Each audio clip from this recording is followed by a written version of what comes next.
방금 소개받은 이태근입니다. 양홍석 변호사님께서 이 신랄하게 경찰개혁이 개혁 정도가 개혁의 실패가 아니라 강개혁이다 이렇게 지적을 해주셨는데요. 상당히 공감합니다. 저는 이제 다른 분들은 내용 중심으로 경찰개혁의 내용들을 비판해 주시거나 평가해 주셨고, 저는 조금 다른 측면에서 과정 측면에서 어떤 지점에서 이 경찰개혁이 실패 혹은 이런 식으로 귀결이 됐는지에 대해서 조금 짚어보는 토론을 해보려고 합니다. 우선 34페이지에 나와 있는 표를 하나 봐주시면 좋을 것 같습니다. 입법의 주요 경과들을 보면은 2017년 5월 10일에 문재인 정부가 출범하고 국정과제가 제시되고 경찰개혁위원회를 경찰 내부에 배족시킵니다. 이 경찰개혁위원회가 11월 달에 이제 그 국정과제 두 가지에 대한 공보안들을 발표하게 되죠. 그리고 이제 문제는 이 경찰 특히 이제 자치경찰제 논의는 근데 갑자기 이 자치분권위원회에서 이 논의가 시작됩니다. 이 자치분권위원회에 자치경찰제 특별위원회를 배족해가지고 이제 자치경찰제 도입안을 논의를 했고, 2018년 6월달에 검경수사권 조정 합의문 여기에도 자치경찰제나 이런 것들이 들어가 있죠. 그 다음에 18년 11월에 자치분권위원회가 광역단위 자치경찰제 도입 방안을 발표합니다. 이건 이제 이원화 모델을 중심으로 했고, 이 안을 중심으로 해가지고, 근데 이제 이 과정에서 보면은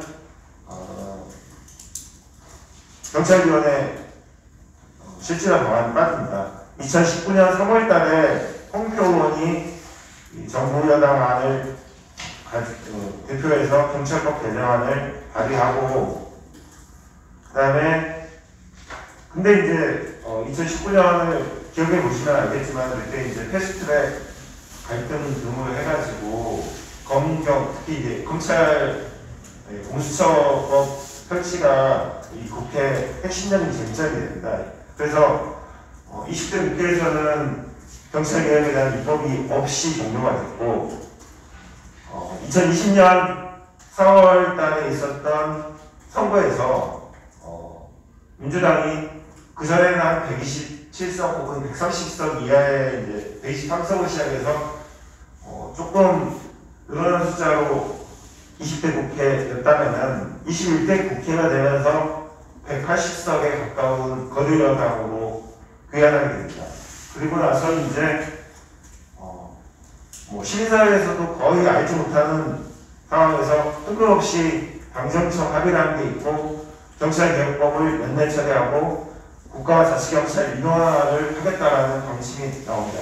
이 내용이나 이런 것들이 전혀 공개되지 않다가 8월 4일 김영배안이 발의되면서 이게 무늬만 자치경찰이라는 게 드러나고 확인됩니다. 그 다음에 이제 또 이 특별한 게 중간에 이제 서범수 의원이 기존 경찰들의 민원사항들을 이렇게 포함한 경찰법을 발의하고, 이 김영배 의원안하고 서범수 의원안이 위원회 대안 형태로 본회의 통과하고 됩니다. 1년의 과정들을 쭉 말씀드렸고요. 우선 이제 문재인 대통령의 100대 국정과제, 문재인 정부의 100대 국정과제는 아까 두 가지 말씀 양홍석 변호사님도 지적해 주셨듯이 사실 핵심적으로 볼 수 있는 건 광역단위 자치경찰 도입, 그 다음에 이제 경찰위원회 실질화 이 두 가지로 볼 수 있습니다. 사실 문재인 정부에서 전국경찰 개혁은 시민사회에서 많이 이야기했지만은 개혁 과제로 한 번도 채택된 바가 없습니다. 이 경찰개혁위원회 실질화는 왜 사라졌는지 한번 그 과정을 보겠습니다. 이것도 이제 그 내용에서 말씀드렸듯이 100대 국정과제나 경찰위원회 공보안에 들어가 있습니다. 근데 이제 홍익표 의원 안에서부터 이 내용이 빠지기 시작했고, 사실 경찰위원회 실질화는 즉 2019년 이전, 2018년부터 포기했던 거죠. 그 다음에 그 내용에 대해서는 뭐 설명드리지 않겠습니다.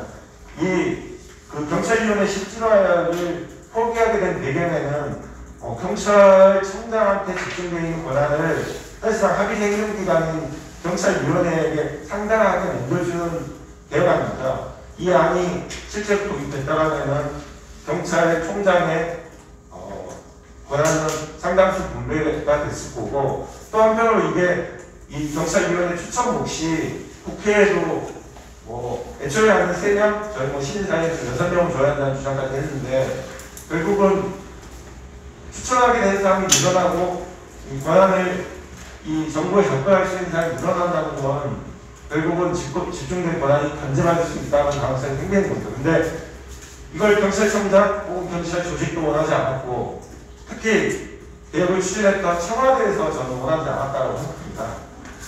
이 안에 대해서는 오르게, 그러니까 사실상 경찰과 이 개혁안을 추진했던 청와대가 짬짬이로 이 개혁안을 확대시키는데 합의했고, 문제는 여기에 대한 문제점들에 대해서 시민사회에서도 그렇게 크게 개혁 완전한 후퇴라고 강하게 비판하지 못했던 지점들이 있었던 것 같습니다. 그 다음에 이제 이 자치경찰제는 부분을 좀 보겠습니다. 이것도 뭐 여러 선생님들께서 그 문제에 대해서는 다 지적을 해주셨는데, 이게 이제 홍익표 의원안이 나왔을 때, 그러니까 자치공권위원회에 안이 나왔을 때부터 이 안이 실제로 문제가 많다. 경찰의 그러니까 자치경찰 권한을 준 게 너무 불충분해서 제대로 된 자치경찰제가 될 수 없다라는 비판들이 많았습니다. 그런데 이게 이제 아까 말씀드렸듯이 이제 여당이 이제 거대 여당으로 개헌한 뒤 2020년 7월 30일에 자치경찰제를 일원화로 하겠다라고 발표합니다. 근데 문제는 이 일원화가 우리가 알고 있던, 우리가 요청했던 일원화 모델하고는 전혀 다른 것이었죠. 근데 이 법안을 이 청와대에 있었던 유영배 의원이 관여를 하게 됩니다.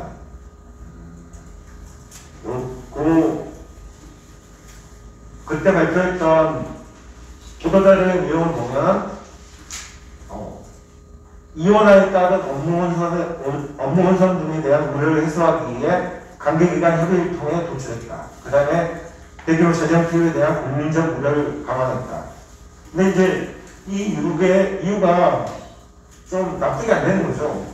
이 국가자치경찰을 분리한다고 해서 그때 이제 핑계가 됐던 게 도입을 하면은 건물을 새로 지어야 하는데 7조 원 정도가 든다.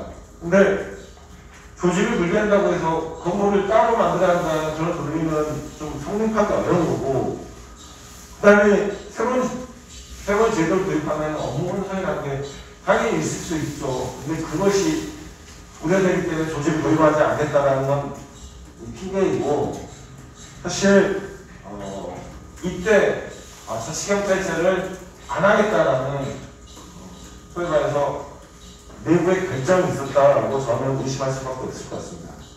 이 관련해서 누가 왜 이런 결정을 했는지 정말 의문스러운 부분입니다. 요거에 대해서는 좀 분명히 필요하고, 이런 것들을 봤을 때 이 경찰개혁이 왜 실패했느냐를 조금 과정상의 측면에서 평가를 보면은, 아까 황교 교수님께서 지적하셨듯이 이 권력기관 개혁에 대한 청사진과 로드맵이 전체적으로 없었다. 사실 어떻게 개혁하겠다는 건데, 개혁해서 그 다음에 이제 이 경찰들이 어떻게 활동하게 되고 조직될지에 대해서 정확한 제시가 없었고요. 근데 이런 이 로드맵이 없다는 게 더 분명하게 드러나는 게, 최근에 이제 중대범죄수사청, 이거는 한국 사회 학계 그리고 정치계 어디서도 논의된 바가 없는 뜬금없는 아이거든요. 이걸 갑자기 들고 나왔다는 측면에서 보면은 사실 청사진이나 로드맵이 있는 게 아니고 그냥 그 현재 상황에 맞춰서 그냥 하고 있다라고 볼 수밖에 없습니다. 예, 그래서 경찰개혁 입법을 권력기관 개혁의 완성이라고 부르는 거는 기만적이다라는 평가를 할 수밖에 없을 것 같습니다. 두 번째로 이 경찰개혁이 이렇게 실패하게 된 원인을 분석하자면 사실 이 경찰개혁을 이끌어간 청와대하고 여당이 개혁을 사실상 포기하는 이 변심이 있었다라고 평가할 수밖에 없습니다. 이게 이제 이 권력기관 개혁은 대통령 민정수석실에서 추진을 했고, 아시다시피 당시에 이걸 이끌었던 사람은 조국 전 수석입니다. 이 아까 말씀드렸듯이 경찰위원회 실질화는 2018년도에 사실상 폐기가 됐고, 그 다음에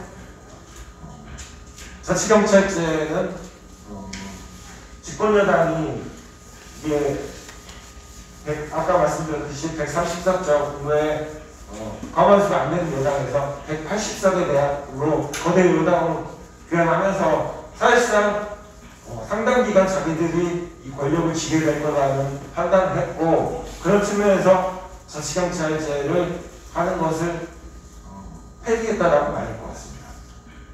사실 그래서 여당의 경찰교육에 대한, 특히 자치경찰제에 대한 포기는 이 의석수 변화에 따른 여당의 전략적 선택이라고 평가를 해야 하겠습니다. 또 아까 말씀드렸듯이 정보경찰 유지, 그 다음에 실질적으로는 반개혁의 합법화, 이것들은 변심이 아니라 정보여당 그리고 경찰의 의지가 반영된 결과물이라고 봐야 할 것 같습니다. 그 다음에 이제 이 경찰법 개정 과정에서 정말 황당한 일들이 많았었는데, 이 행정안전위원회에서 이런 일들이 있었습니다. 저희가 이제 시민사회 개혁안을 3대까지 6대까지로 만들어가지고 6월달에 발표하고, 의원들 면담에서 이제 이런 식으로 지금 김영규 안처럼 개혁안이 법안이 통과돼서 안 된다는 것들을 의견 전달하기 위해서 면담 시작했는데, 면담을 받아준 의원은 3명밖에 아닙니다. 그 다음에 저희가 이제 이렇게 중대한 내용들을 바꾸는데 공청회도 안 한다라고 지적을 하니까 공청회 요약을 했습니다. 근데 시민사회의 의견을 발언할 수 있는 패널은 초청되지도 않았고 방청조차 허락되지 않았습니다. 사실상 이 경찰 개혁 입법 과정에서 시민사회는 철저히 배제됐고, 경찰의 여기 경찰은 자기들이 이 국정과제 보고서에 이렇게 써놨더라고요. 19번 정도 국회의원실을, 한 의원실을 19번씩 방문해서 전체적으로 이 경찰의 의견을 충분히 반영해서 입법이 있다 라고 국정과제 보고서에 자랑스럽게 써놨더라고요. 그 다음에 이제 또 하나 지적할 만한 부분이 이 경찰법 개정 과정에서 이 정부에서 특징 중에 하나인데 청구 입법이라고 하죠. 의원들이 정부 여당이 추진하는 개혁 입법 방안을 발의하고 정부에서 추진하는 경우에 이제 입법 예고 절차, 국민 의견 수정 절차를 거치는데, 이걸 완전히 없이 진행하도록 우회하는 전략, 혹은 충분한 공론화 없이 할 수 있도록 한 것들이 있었습니다. 그 다음에 이제 네 번째로는 사실 이 언론이 이 경찰 개혁에 대해서는, 경찰 개혁 입법에 대해서는 사실 관심이 전혀 없었습니다. 법이 어떻게 바뀌는지, 이 바뀌는 법이 어떤 문제가 있는지에 대해서 아무 관심도 없었고, 이제 올해 초에 이제 관련 기사들이 조금씩 나오고 있고, 결국은 최대한 관심을 끌지 않고 입법을 마무리해서 권한을 늘린다는 경찰의 전략이 성공했다라고 봐야 할 것 같습니다. 마지막으로 이제 시민사회 대응과 관련해서 조금 저희 시민사회가 어떻게 되어냈나를 좀 봤습니다. 근데 2018년, 19년 이전에는 이렇다 할 경찰 개혁에 대해서 이렇다 할 내용들이 별로 없습니다. 제가 여기다 적었지만은 경찰개혁위원회에 이제 시민사회 출신 인사들이 일부 참여를 했지만은 이게 이제 조직적인 경찰개혁 이런 활동이라 보기도 어렵고, 경찰개혁을 개혁하기 위한 활동들이 사실상 없었습니다. 이제 2019년 5월에 돼서야 이렇게 해서는 안 되겠다. 2019년 6월이 돼서야 이제 7월 달에 이 정무공장 개혁 토론회를 이 자리에서 하고 나서 정무경찰 폐지 시민사회 네트워크 구성을 했었고요. 그거가 한 6개월 정도 활동을 하다가 이제 경찰개혁 전반에 대한 입법으로 개혁의 저희의 대응을 높여야 한다는 차원에서 경찰개혁 네트워크를 구성해서 40회에 나와 있는 활동들을 진행했습니다. 사실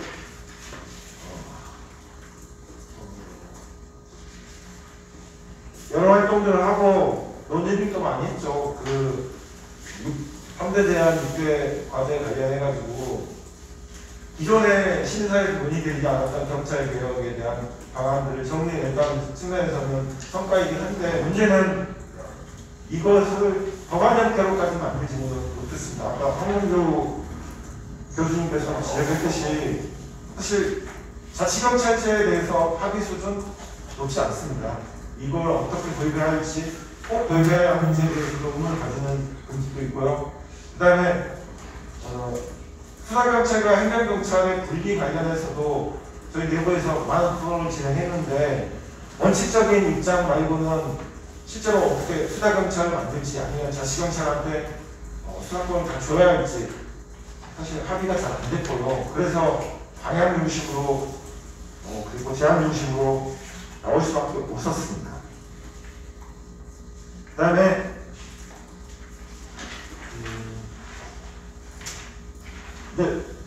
결국 이제 저희 시민사회에서 무엇이 찾아가고 이렇게 했지만은 저희 안들은 거의 반영되지 않고 전부 특히 그 여당의 뜻대로 그리고 경찰의 뜻대로 법이 개정되는 결과를 받았습니다. 이제 마지막으로 결론을 대신해서 그래도 지금 좀 이야기에 불만한 개혁 과제 2가지 정도를 조금 제안하고자 합니다. 첫 번째는 아까도 지적이 나왔지만 국가수사본부장에 관한 부분입니다. 사실 검찰총장이 권한이 세기 때문에 이 검찰총장을 견제하기 위해서 인사청문회도 하고 인사추천위원회도 구성하는 그런 민주적 절차들이 오랜 민주화 과정 속에서 들어갔습니다. 근데 이 경찰 수사를 총괄한다고 하는 이 국가수사본부장에 대해서는 어떻게 추천되고 어떻게 임명되는지 그 절차가 법에 나와 있지 않습니다. 그냥 대통령이 임명하는 거죠. 추천 과정을 거칠 수 있지만은 실제로 5명 정도 공모했지만은 마음에 드는 사람이 없으니까 그 사람들이 아니라 현직 경찰이죠.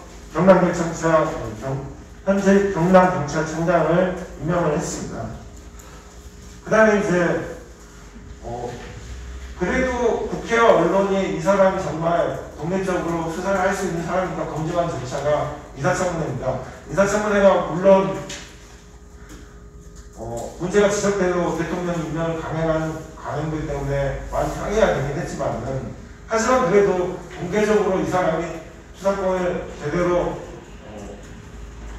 수사를 제대로 할 사람인가, 독립적으로 수사할 수 있는가 검증하는, 공개적으로 검증한 절차 과정을 거치지 않는 것은 큰 문제라고 생각하고요. 이거 관련해서는 빨리 제도 개선하자라고 제안을 해왔습니다.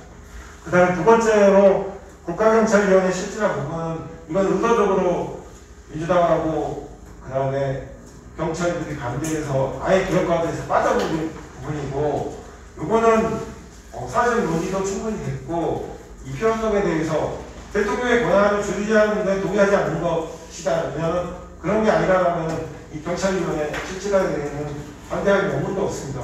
자치경찰위원회는 이 구성 다양성을 두는데 국가경찰위원회는 구성의 다양성을 두지 않고 대통령이 전부 다 임명해야 한다는 논리는 성립하지 않는 거죠. 국가경찰위원회를 실질화하고 이들이 경찰청장을 견제할 수 있도록 하는 제도 개혁이 필요한 겁니다.